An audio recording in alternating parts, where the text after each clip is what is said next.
I want to give the first word to Rosanna because she has a very special story. It's heartbreaking, and hopefully,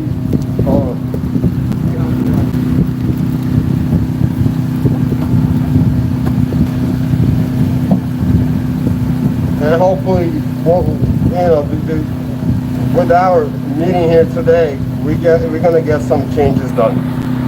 Thank you. Thank you. Everybody should listen to Rosanna's story.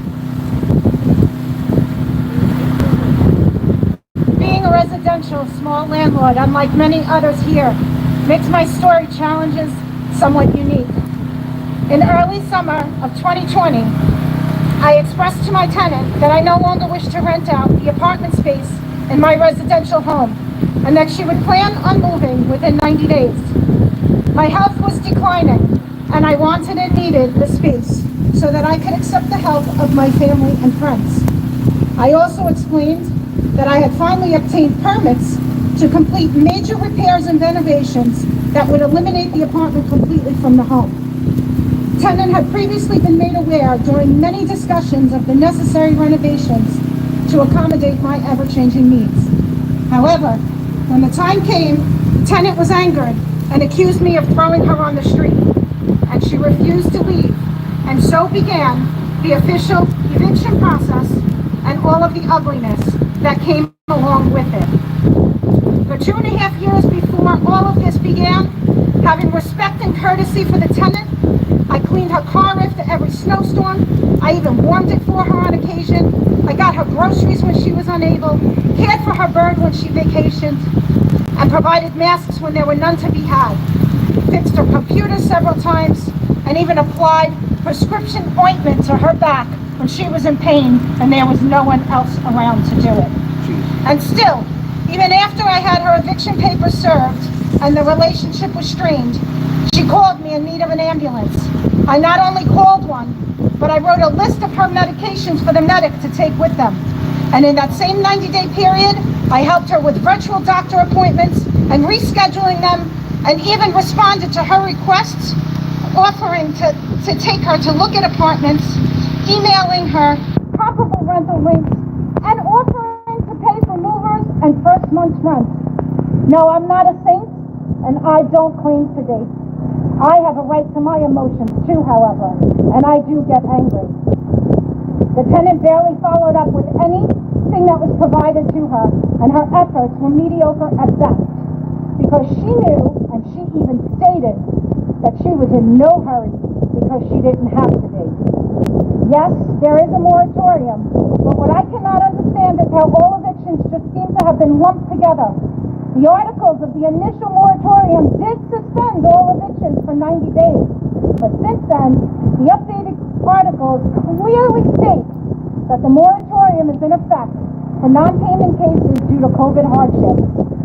Nothing, however, was mentioned or outlined for those of us in holdover situations that have nothing to do with COVID and nothing to do with non-payment. So what about us? Why can't we proceed in the courts? You see, this story is not about money. It's about someone who will not and perhaps does not know how to help themselves, and therefore has the ability to take advantage of the system as it leaves me, a single mom with an incurable cancer and a child with learning disabilities, at the mercy of the courts who will do nothing but make us wait. There are plenty of lines in the moratorium protecting tenants with health issues. Well, where are my rights? Not as a tenant, not as a landlord, but where are my rights as a human being? The story is tragic at so many levels.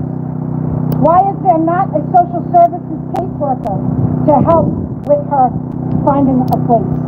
I called and they said they could not help. And as a matter of fact, every agency and politician I reached out to basically said there was nothing they could do. But where is the help then? Where is all of the taxpayer money that was supposed to build an infrastructure to assist those in need? It has become quite clear to me that taking the time to evaluate the root causes and provide language and services to cover some of these situations does not exist. Instead, there's a very broken system that perpetuates desperate behavior on the part of both parties with this case being of no exception.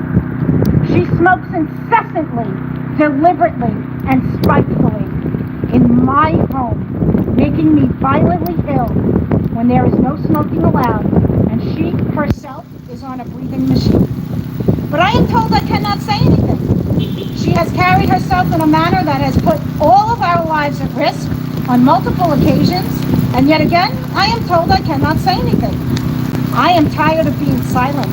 I am tired of not being heard, and I am tired of not feeling safe in my own home. The apartment and my home continue to deteriorate, and the tenant continues to complain. And the work permits remain open, but those repairs cannot be made with her there. My child and I live in that home too, and I need peace and the ability to care for myself with my family and my friends by my side. This tenant's refusal to leave and poor excuses for not finding anything in the last 8 months not only prevents me from living, but is interfering with my dying. These tenants carry on in a retaliative manner, but anything we do as landlords is considered harassment. They do not pay, they destroy our property, they disrespect us, they lie, and they have simply been given the right to not care and should just do as they wish. Where are our rights as landlords? Google it. Google landlord rights, and guaranteed you will come up with nothing. It is unacceptable, and we, the people here today, will not stand for it any longer. We want our rights back, and we want to be heard. Open up the courts. My name is Rosanna, and that is my story. Rosanna, our prayers are with you. And that's just one of the stories. Thank you very much, Rosanna. That was a very touching story.